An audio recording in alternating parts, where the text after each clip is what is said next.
दोस्तों, हम सब जानते हैं कि भगवान श्री कृष्ण की मृत्यु पैर में बाण लगने से हुई थी।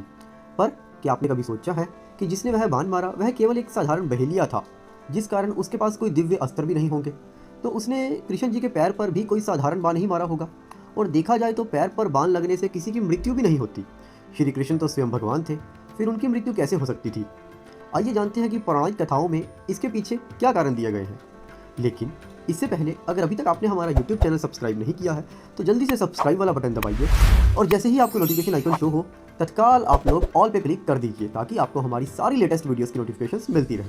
दोस्तों, यह उस समय की बात है जब महाभारत का युद्ध हो रहा था और बर्बरीक ने पांडवों को यह बताया कि वह केवल 3 बाणों से महाभारत का युद्ध समाप्त कर सकता है।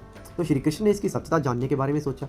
वे बर्बरीक के पास गए और उससे पूछा कि तुम कितने दिन में महाभारत का युद्ध समाप्त कर सकते हो। बर्बरीक ने पहले तो श्री कृष्ण को प्रणाम किया, फिर वह बोले, मैं यह युद्ध केवल 3 बाणों से समाप्त कर सकता हूँ। श्री कृष्ण फिर बोले, हे बर्बरीक, तुम किस पक्ष से युद्ध करोगे? इस पर बर्बरीक ने कहा कि मैं उस समय युद्ध में भाग लूंगा जब युद्ध का अंतिम चरण चल रहा होगा और जिस पक्ष की हार हो रही होगी मैं उस पक्ष से युद्ध करूंगा। भगवान श्री कृष्ण तो जानते थे कि कौरव पक्ष की हार होने वाली है, तो उन्होंने कुछ देर सोचा और फिर उन्होंने बर्बरीक को बाणों का चमत्कार दिखाने को कहा। श्री कृष्ण ने कहा कि जिस पीपल के वृक्ष की छांव में हम दोनों खड़े हुए हैं, अपने बाणों से उसके सभी पत्तों को भेद कर दिखाओ। तभी श्री कृष्ण ने एक पत्ता अपने पाँव के नीचे छिपा लिया। जब बर्बरीक ने मंत्र सिद्ध कर बाण छोड़ा तो वह बाण ने पीपल के वृक्ष के सभी पत्ते भेद दिए और फिर वह बाण श्री कृष्ण के पैर के पास आकर रुक गया, क्योंकि श्री कृष्ण की दिव्य शक्ति के कारण तीर उनके पैर को नहीं भेद सकता था। तभी माता आदिशक्ति प्रकट हुई, क्योंकि माता आदिशक्ति ने ही बर्बरीक को यह वचन दिया था कि उसके मंत्र सिद्ध तीर का निशाना कभी नहीं चूकेगा। माता आदिशक्ति को देखकर श्री कृष्ण ने उनके वचन का मान रखते हुए अपना पाँव पत्ते पर से हटा लिया और उस तीर ने आखिरी पत्ते को भी भेद दिया।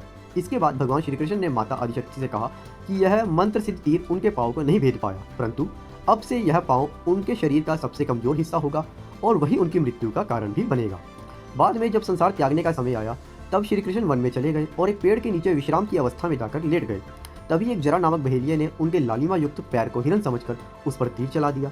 जब उस बहेलिये ने समीप जाकर देखा तो उसे अपनी करनी पर बहुत पछतावा हुआ और वह श्री कृष्ण के पैरों में गिरकर अपनी भूल की क्षमा मांगने लगा।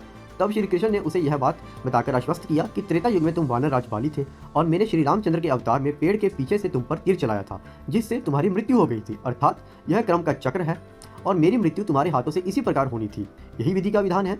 इसके बाद श्री कृष्ण ने देह त्याग दी और परम धाम लौट गए। दोस्तों, आपको हमारी यह वीडियो कैसी लगी? इसे लाइक करिए और अपने सभी दोस्तों के साथ शेयर करिए। धन्यवाद।